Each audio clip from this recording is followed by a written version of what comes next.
And breathe. Bafana, South Africa draw 1-1 in Bloemfontein at home to Nigeria. I've got to be honest, I did expect a bigger crowd, but it was certainly a massive match. It finishes 1-1. South Africa play Nigeria twice, avoid defeat twice. They stay 6 points ahead of the Super Eagles. The best Nigeria can do now, assuming South Africa had a total capitulation, is match them on 17 points. That is not going to happen. Nigeria had to win today in South Africa. They have failed to do so. I think that, not officially, but I think it books South Africa's ticket at the tournament, and I think it makes Nigeria missing out on boarding the plane, because that, to be a draw for Nigeria, is shocking. They never led the game, and we'll talk about their dodgy goal in a minute, but for Nigeria, let's just talk about them for a second. They come into this game with no Osimhen. Orokodare had to play. Why did Dessers start that game?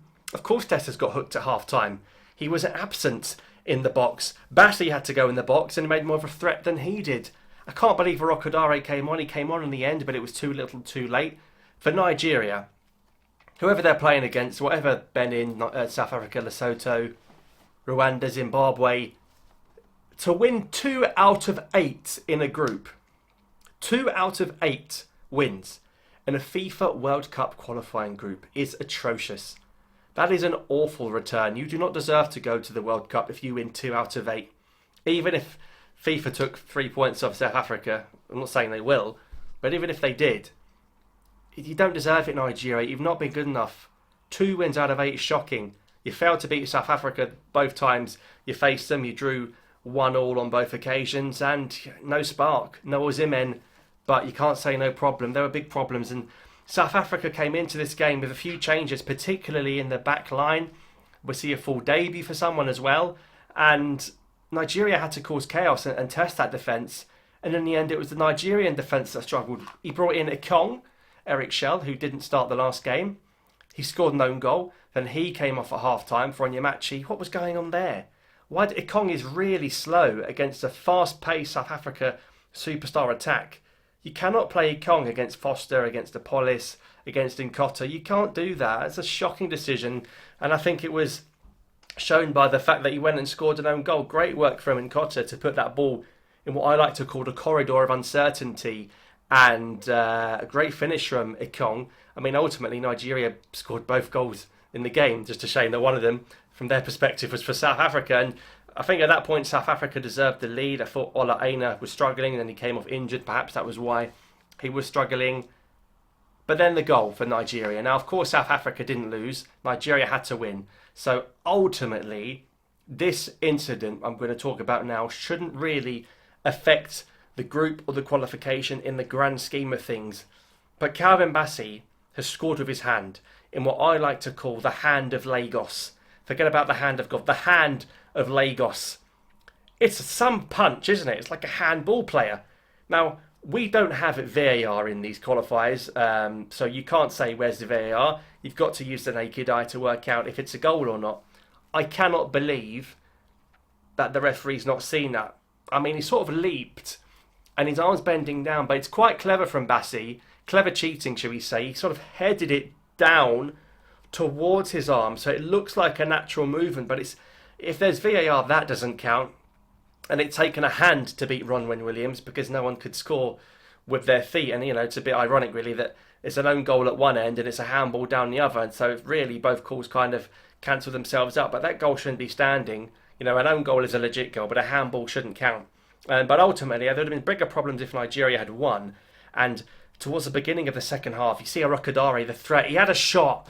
It sort of curved into the goal line and then back out again. And I think if Osimhen was in there, he would have put that away. That's the zone you usually find Osimhen in. But Nigeria lived to fight another day, just about. And then it got a bit messy.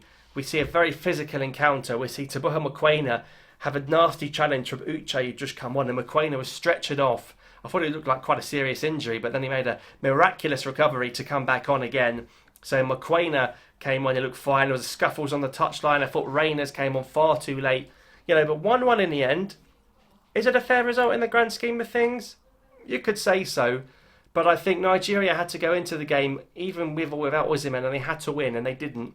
And I think that is going to send South Africa to the World Cup, because let's not forget, South Africa lead 6 points ahead of Nigeria. It might be only 3 points though in terms of the group lead, because I expect Benin to beat Lesotho, and if Benin were to beat Lesotho, then we would see a 3-point gap to Benin.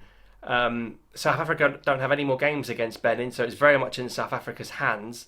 And of course, but I'd like to be a bit more in front than 3 points, because if FIFA took the 3 points, it'd be level on points with Benin, assuming they beat Lesotho. But I can't see that 3-point incident affecting now. I think it'll get to a point where South Africa amass so many points that taking away 3 won't even affect them, even if they did. Not saying they will, but it's not going to affect them now.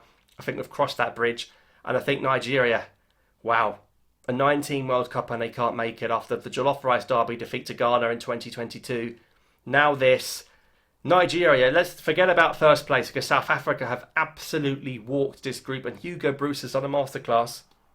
They're not even going to get second. The most points Nigeria can get is 17.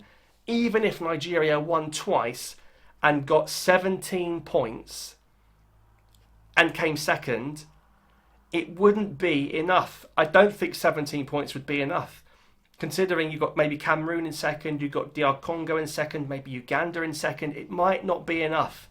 So I think we're not going to see Nigeria at the World Cup. And that is, from an African football point of view, is a huge blow. What is it? Huge population, 200 million, to not have Nigeria at the World Cup. It is a shame. Of course, South Africa won't care, because they will be there instead. And I'm sure they'll give a great account of themselves in the USA, Canada and Mexico next summer. But you've got to give full congratulations to South Africa, who would have won the game had the hand of Lagos been disallowed. And they've done it. You've got to say they've done it, and fair play. And, I said draw. It was a draw. Just like to get that in there. I don't know if I said 1-1, but I said draw. It was a draw. That's what the statistics pointed to. And I think South Africans are going to be absolutely delighted tonight, because only Benin really now stand in their way of that top spot, and they would have taken that if you offered it when the draw was made. So South Africa are on their way to the FIFA World Cup. Congratulations. We'll see you next time.